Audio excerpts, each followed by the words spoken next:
But the truth is, the only thing transparent here is the administration's thuggish attempt to shut down its critics. It's really incredible when you think about it. Democrats think that 2014 is shaping up to be a tough year for them politically. So instead of trying to persuade the public that they've got the best answers to the problems we face, they try to shut everybody else out of the political process. They try to shut them up.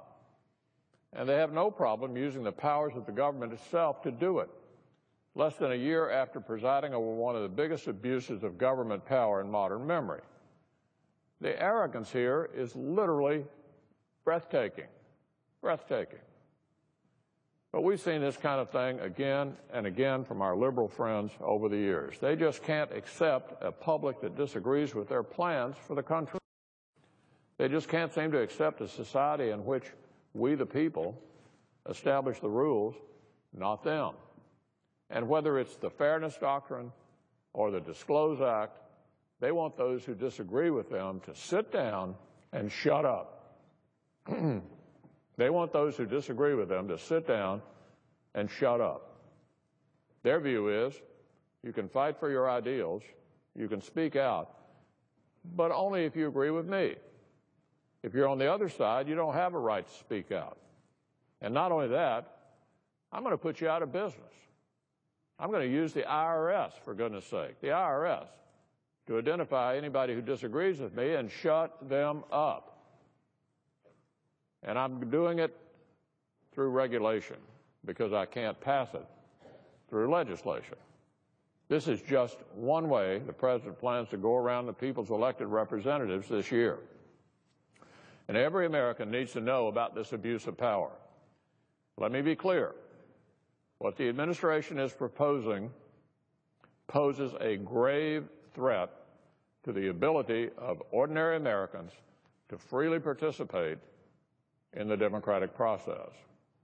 Rather than reform the IRS and root out any hint of corruption or targeting of political opponents, they're now proposing to codify it. Fearful of losing the Senate, they've decided to double down.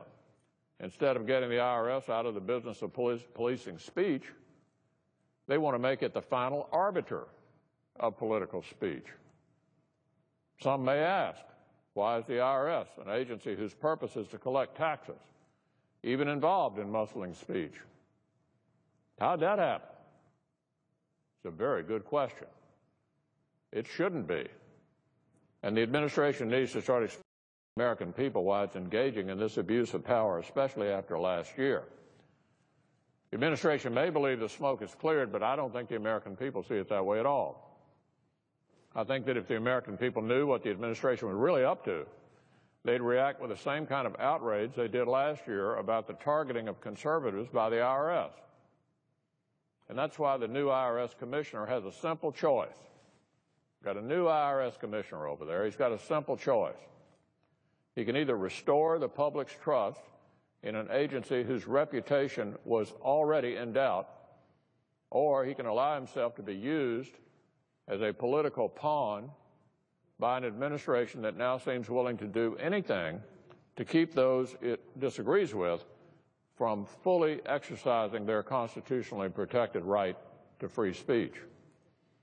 After recent scandals, the IRS shouldn't be getting more involved in what people can and cannot say, but less involved. Commissioner Koskinen must take a stand against this kind of thuggery and make it clear to a nervous public that his agency will not engage in any more government-sanctioned crackdowns on speech.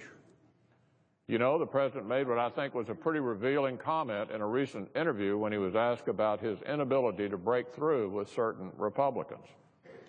Rather than concede that they may have a different worldview or that they disagree with his approach to the issues of the day, the President blamed Fox News and Rush Limbaugh of somehow convincing folks that he's somebody he isn't. Well, I think a far more likely explanation is that the President does stuff like this. I think a more likely explanation is that in the 6th year of his presidency, he'd rather blow kisses to his liberal base than work with Republicans jobs and increase opportunity and prosperity for the millions of Americans who are really, really struggling out there.